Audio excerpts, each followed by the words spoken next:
What the heck is Formula One? Pole position, strategy, yachts and parties, safety car, Ferrari. beautiful corners. Oh, right, okay. There's a car in front of you. Try and overtake it. Oh, I hate you so much. Hello, you fools. Welcome back to another Formula Fools podcast. My name is David. Oh, yeah. My name's Skin. No, it's not. My nickname's Skin. My name's Mitch. Well, your name could be Skid. Yeah, close enough. We'll change it on your birth certificate. It's fine. All right. Threw you a little curveball there. Yep. Yeah. Shocked me. Yeah. I'm enjoying these curveballs. Thanks. Fun. Yeah, that makes one of us. Yeah. Anyways. You perform well under pressure, Skin. Sorry, I interrupted you again. No, that's fine. But yeah, old Dave over there, he knows stuff about F1. I, Skin, do not. That's kind of the point.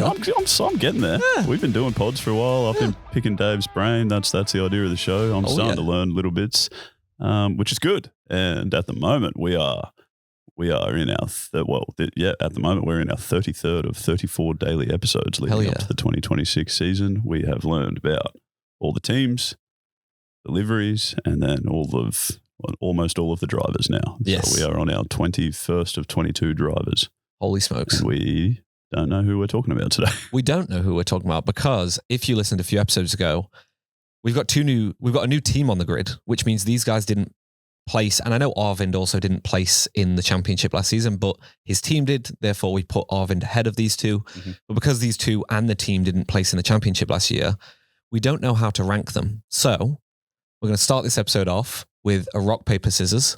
All right. You're going to be Bottas. And I'm going to be Perez. All right.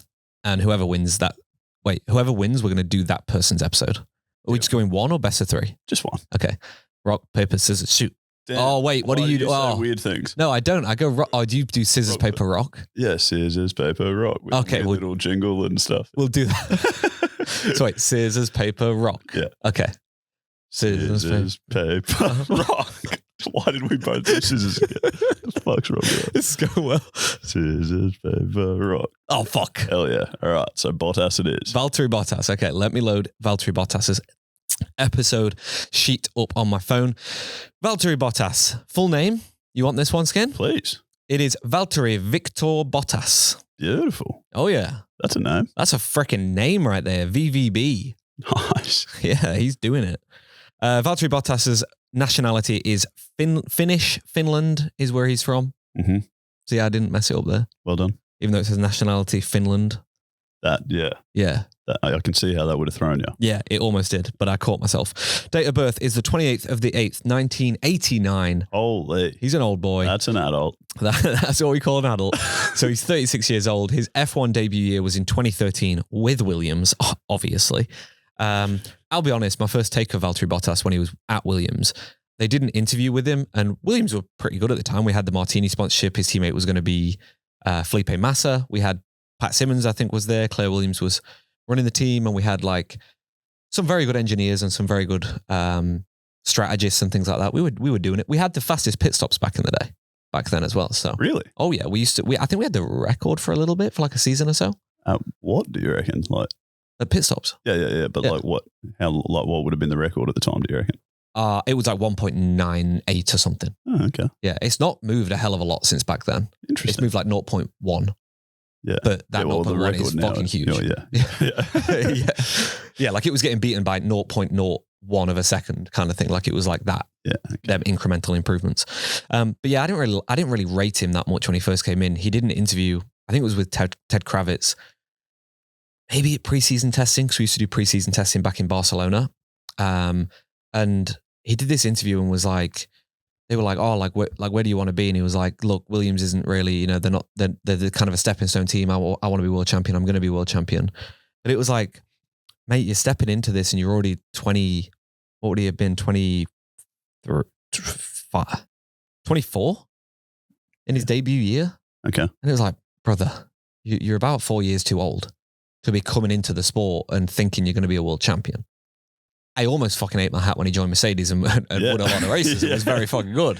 Yeah. But it was also, I didn't like the arrogance of him at the time. Like the way that he conducted the interview felt like he was better than everyone and he was a bit brash. Okay. I think I've come to learn that that's just his Finnish nature. That's just kind of the way he is. It's not him thinking he's better than everyone. It's just the way that he's been brought up and the way that his nationality and his culture kind of are. Okay. And so, and to be fair, that opinion dropped probably within the first 6 months of him racing, Right. because he was quite humble during the races and things like that. Like midway through the season, he was quite good.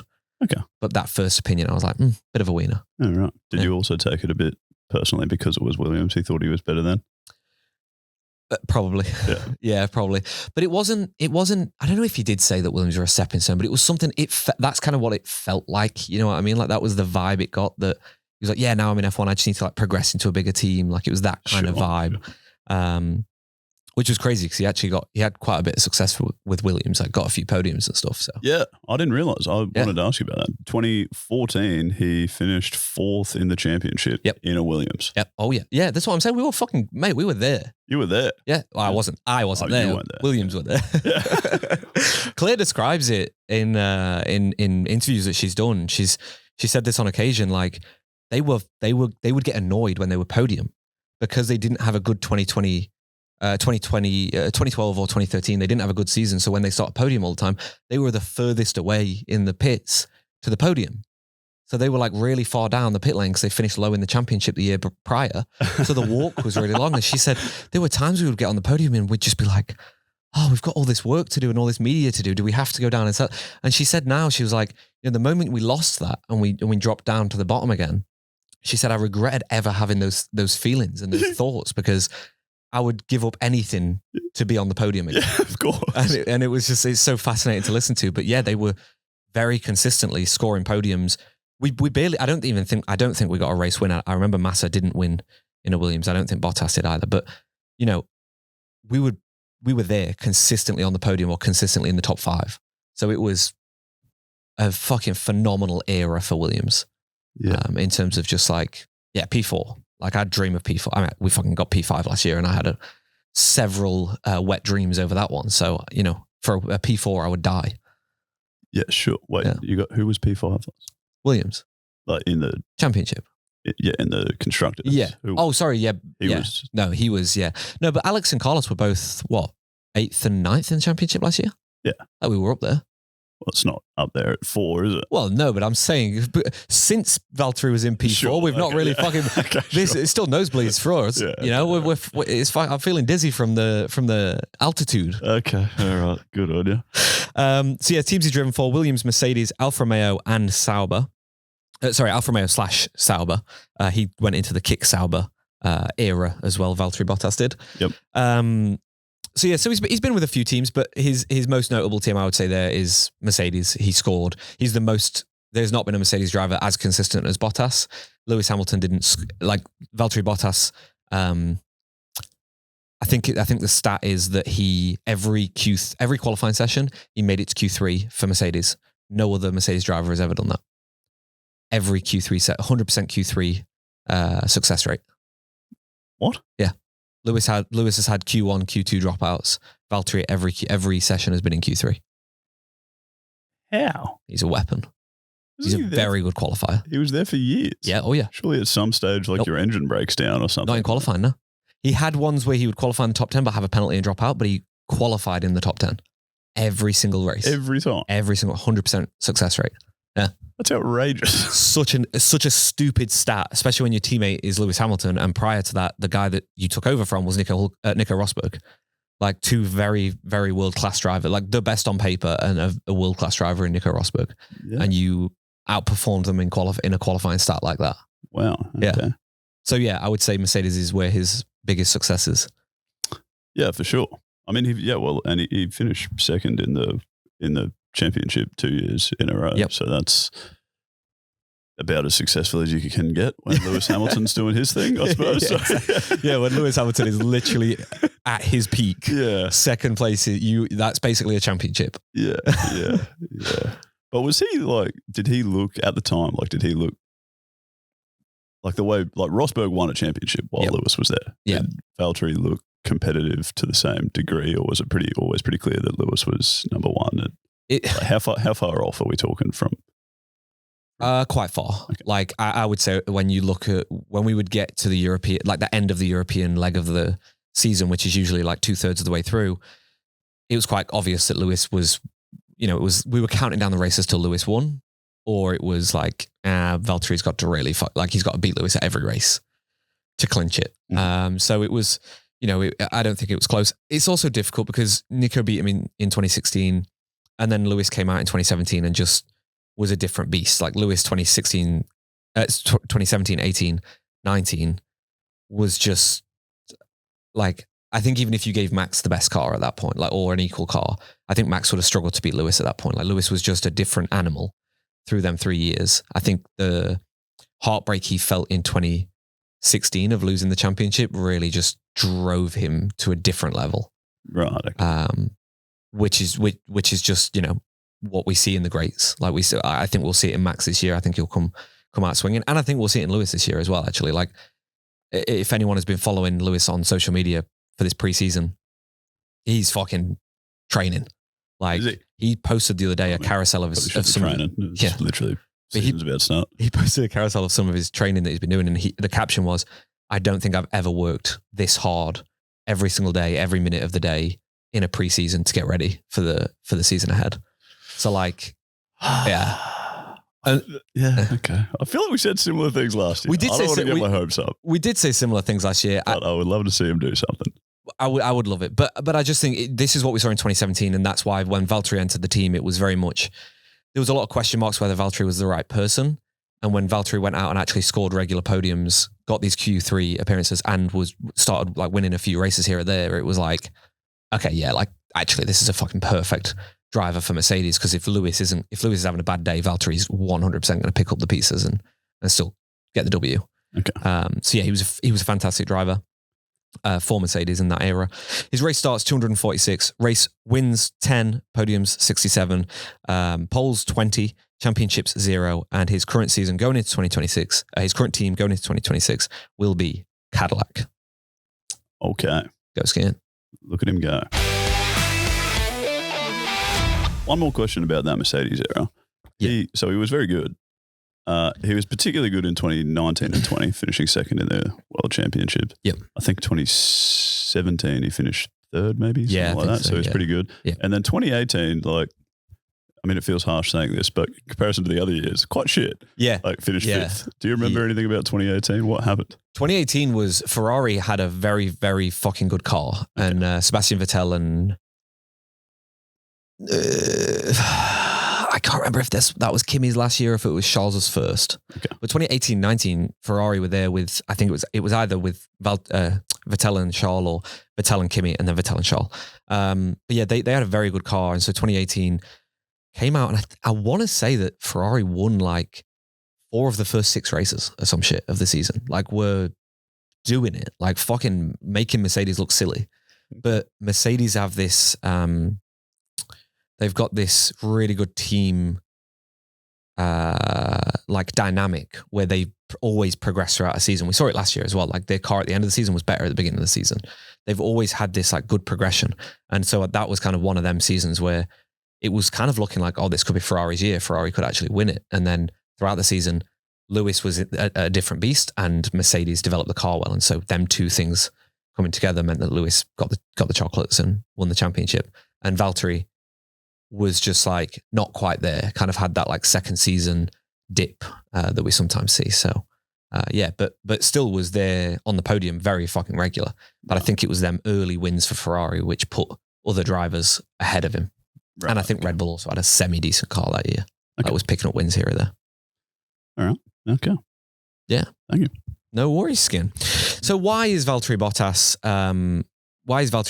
in F1? Why is he been chosen for Cadillac? I mean, we've already spoken about a fuck ton of his actual F1 stuff, but what did he do in his junior career? So junior ladder, he did Formula Eurocup in 2008, Formula Renault in 2008 and 9. In Formula One, he obviously signed for Williams in 2013 and had some very big career moments and podiums there. But it was mainly his junior reputation with being consistent, being aggressive, being consistent in races, being aggressive with his defensive moves and some of his overtaking moves. But it was his tire management and his racecraft in junior careers in Formula Renaults and GP3s and GP2s and things like that really just everyone could see as a junior that he knew how to manage a race and knew how to manage tires really well. And so I think when he got picked up by Williams, it was like, this is a driver who we can put in the car. He's probably not going to crash it. He's going to fucking deliver us a consistent result. And then we've got Felipe Massa next to him, who's going to deliver us the best result of the car. I don't think even Williams anticipated how good Valtteri was going to be and how much he would actually challenge the likes of Felipe Massa. Yeah, well, didn't he regularly finish in front of Felipe Massa? Yeah. Through that season, yeah. And I think that was the big shock. And Felipe gained a lot. Felipe spoke very highly of Valtteri after 2013 and into 2014, because that was just the dynamic was Felipe is going to be the number one, Valtteri will be the number two. And then it was very quickly established that Valtteri's not there to fuck spiders, and he was actually very, very fast as well as being consistent, which shocked a lot of people. And it was a very good shock for Williams and Felipe. So, yeah, okay. Yeah. On his junior career, you said GP3 and GP2, things like that.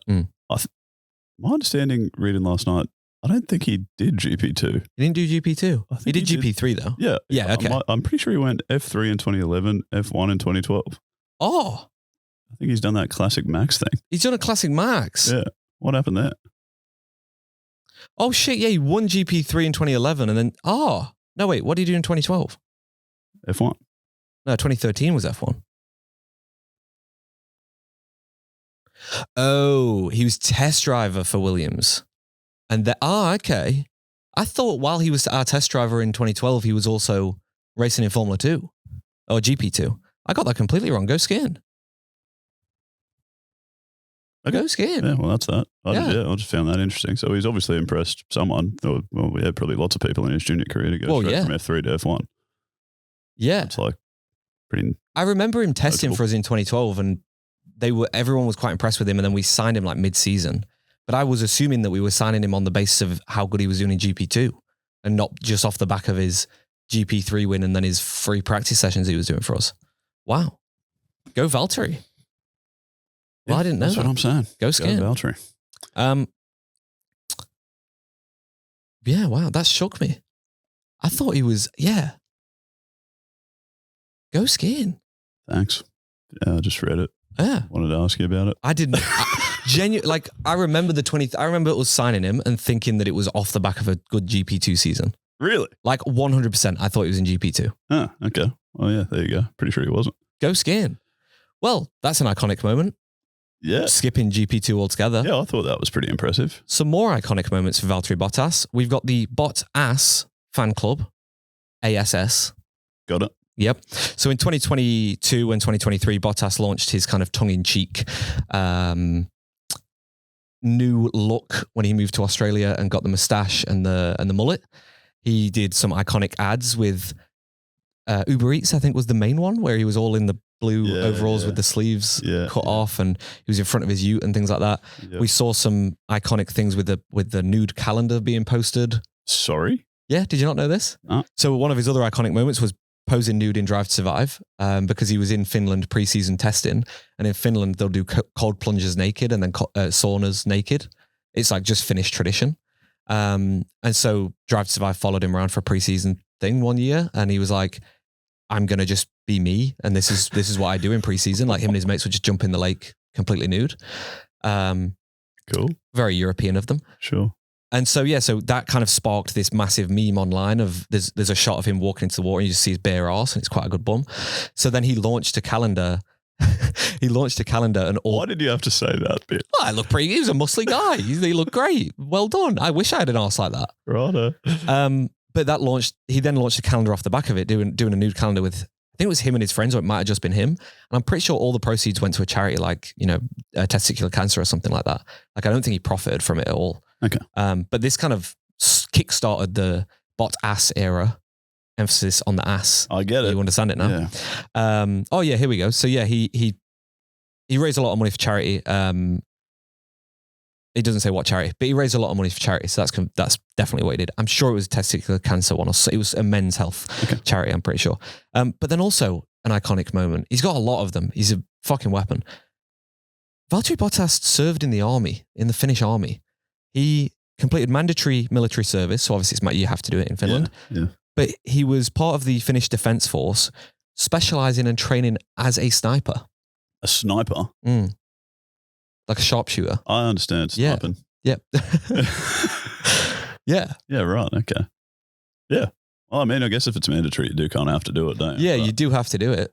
But yeah, weapon. that's because a lot of like Elvis served in the military right. and like did the bare minimum, and they kind of just put him through just so he did it, and then he went off and it was like a rehabilitation thing. Like his image looked bad, he went in the army, and then blah blah whatever. He goes on and has a successful career, and so that's quite common with people that are gonna be celebrities or like go into sport or whatever. Is that they'll do that mandatory training that they have to do, and then they just kind of get rushed through and they don't do a lot. But Valtteri fucking dug in and trained to be a sniper.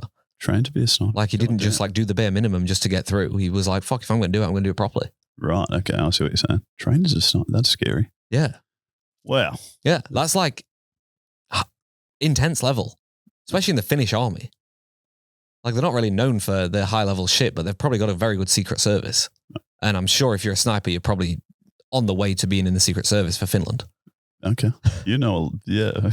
I listen to a lot of history documentaries, and they always say anyone that's a sniper or anyone that that lived in any rural European village that knew how to shoot or hunt as like a farmer or whatever, usually they end up in some sort of secret service during the war. Really? Yeah. Yeah. Most secret servicemen for any European country were farmers' sons or trained snipers. Okay. Yeah. Damn, I need to listen to more history. Oh, mate. I've got Johnny Vaughan and Gavin Woods have a podcast called Blooming Legends. Anyone that wants to learn about legends of history, go listen to it. It's phenomenal. Okay. Tangent, Skin. That's a tangent. That's a tangent. I've heard one. That is a tangent. So 2026, where is Valtteri Bottas? Whoa, Sorry, Scott. Whoa. Sorry, Skid. Sorry. You have missed an entire era in this man's career. Have I? Yes. We've spoken at length about his Mercedes era. Okay. We've spoken at not so much length about his junior career, a little bit of length about Williams. We have not mentioned at all what happened after Mercedes. Yep. When it all went fairly south for the big man, I think it's fair to say. Yep. What did he get up to? Well, he took over from Kimi Räikkönen in Alfa Romeo Sauber and had a somewhat disappointing few years. He described going to Sauber in the early days as, I think he was quoted as saying, because in Mercedes he was always on a 1-year contract, and it was quite obvious in his last 3 years of being in Mercedes that he wasn't happy with his 1-year contract, or last 2 years, because he was like, he doesn't feel stable and he doesn't feel like he can perform because he's only on that.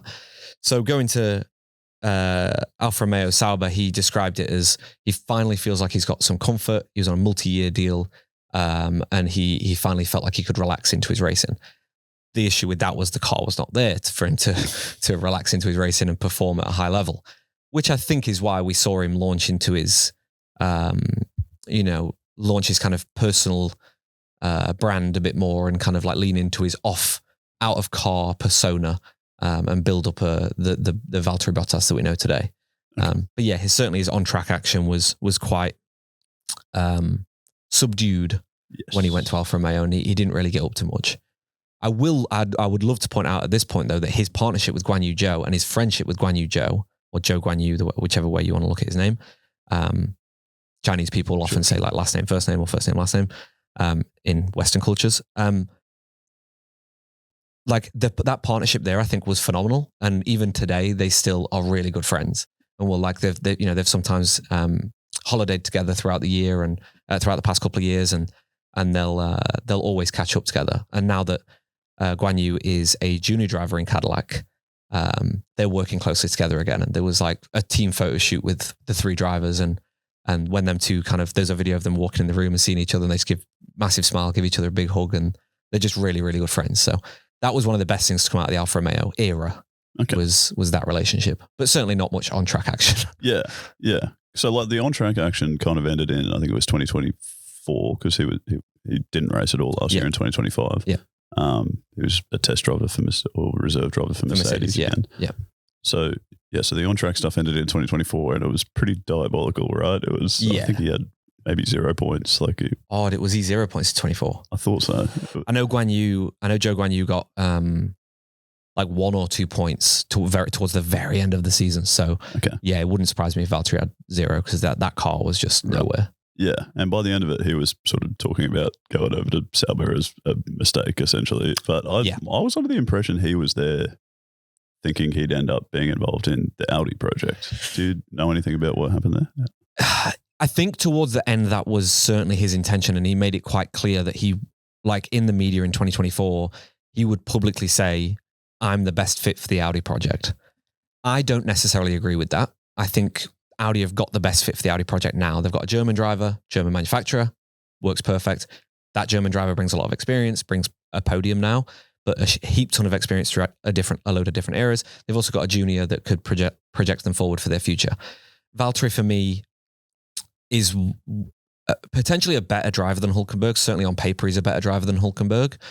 However, from a German manufacturer having a German-speaking driver to be able to do more press and do more sponsorship stuff within Germany and in and around Germany works better from a PR and marketing point of view. And so that pips Valtteri, because I would put Valtteri and Nico on par as drivers, even though on paper Valtteri is probably better. And so that would just put Nico ahead of Valtteri. So yeah, he made it very clear in the media that he wanted the Audi project and that Audi seat, but I think Audi wanted to go with a German.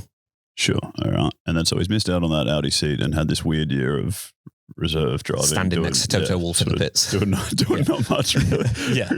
Which looked odd. Does that happen much? Like, Yeah. Especially for someone at his point in his career, right? Like he's a fairly experienced older driver who's been runner-up in the World Championship twice. It seemed weird just seeing him on the sidelines.